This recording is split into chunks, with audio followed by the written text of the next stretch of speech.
How's it going? My name is Zane. Today we will be talking about camera basics for beginners. So when I first started taking pictures, I was using my phone in the beginning. I didn't really like the pictures, so I didn't really think of it, but I realized that if you continue to practice taking pictures on your phone, then getting a camera should just be a tool that can just take you a little bit further. So technically speaking, it doesn't matter what camera do you have in your hands. It really matters on your vision. So we're gonna be covering two cameras. So one is gonna be the R5, which I'm currently shooting the video on, and the second one is gonna be a Samsung Note 10 Plus phone. You're gonna see the difference between the quality. We're gonna also talk about lighting in brief, which is the most important thing. We're gonna go into lighting on episode 3. Some of the essentials that we're gonna be covering is going to be the exposure, shutter speed, aperture, and the ISO. So going into it, first you have to really understand the exposure of your shots. You have to know the difference between light and dark. If you want to have like a image that has some dimension, that shows three-dimensional, kind of like how this video is. You see it's lit on this side and it's a little dark on this side, but you see that the background is lit, so that way my hair doesn't get lost in the darkness. You really have to kind of study how you want your lighting to be.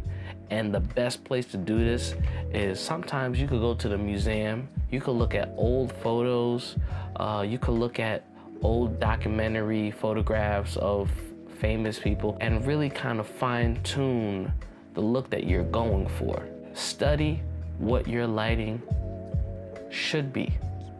Try to emulate that lighting. That's the main thing that you want to do. So for the R5, you're gonna have your ISO, your aperture, and your shutter speed. Now for this video, I'm actually shooting with this lighting setup. I have a little LED bar light that I use for my key light, and then I have a giant neon bright sign that's meant for my fill light, and I could play around with it and you'll see the difference. So this right now is on low. Bring up the exposure, you see it got a little brighter. And if I bring a little down, then it gets a little darker. And I like it just right there. So that is how I want my shot to be exposed. I like to light from the side and get a little dark. The setting on this camera, the shutter speed is 1/50th of a second. The f-stop is f2.8, and the ISO is 640. I wanted it to be 1/50th for the video so it allows more ambient light, and that's usually like the standard in terms of like frames per second, 24 frames a second. You could go like 1/50th. If I had a lot of light in the area, if I'm like shooting outside, I have to double it. I would have to go at least like 1/125 seconds. For photography, that changes all the time. Depending if you're shooting outside, I say ISO, you start at ISO 100. Your f-stop should be between f4, depending if you're in the shade or not, and f11. Now it depends on your preference. If you look at your shots and you have like a depth of field and it's blurry in the background, and you don't want to sacrifice that smooth bokeh in the back, you can get a longer focal length and zoom in, and you'll be able to get that without having your camera being at like f2.8. Now when you're shooting on a phone, you'll have the option to change the exposure.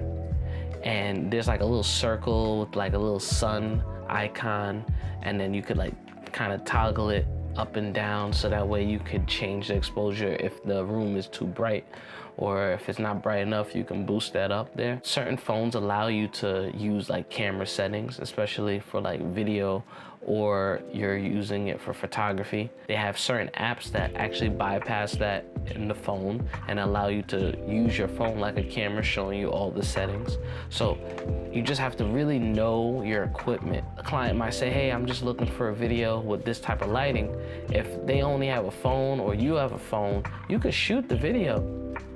Just make sure that you know the capabilities of your camera, like how how far can I push this camera's low light sensitivity until, you know, noise start to be introduced into your shot.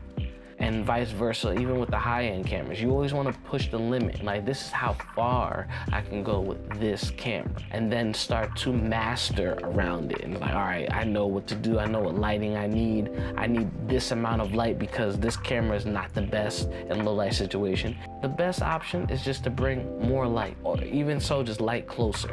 Now, here's a little fun tip. If your camera can do this, most cameras are able to kind of go in increments of ISO. You just kind of check the settings. But what I found best, especially this goes for photography and it goes for film as well. So you go like ISO 100 and then you go ISO 160 and then you double it, ISO 320 and then you go 640. And those allow you to have the least amount of noise in your shots.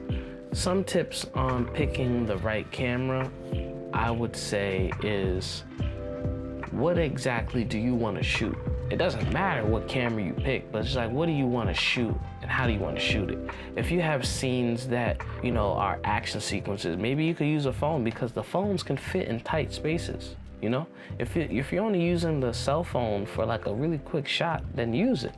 You know, people use drones. Drones are great, high depth, like 4K and everything, but they're not used all the time. So if you are smart on how you insert those cell phone shots, it might be worth using. Like, say for example, there's a shot where you're opening up a fridge and you don't want to put your camera in there. You can, but maybe there's too many stuff to move out, not enough, and you want a quick shot. So you just put your cell phone in there. There's enough light that's lighting the subject and everything around it. So boom, you could fit these cameras in tight spaces. Okay, so that wraps up episode 2. Next week, we're gonna be talking about the lighting techniques for cinematic shots. And we're gonna be using some live examples, things that I've shot before, and I'm just gonna draw the breakdown of how I shot those. So see you next week.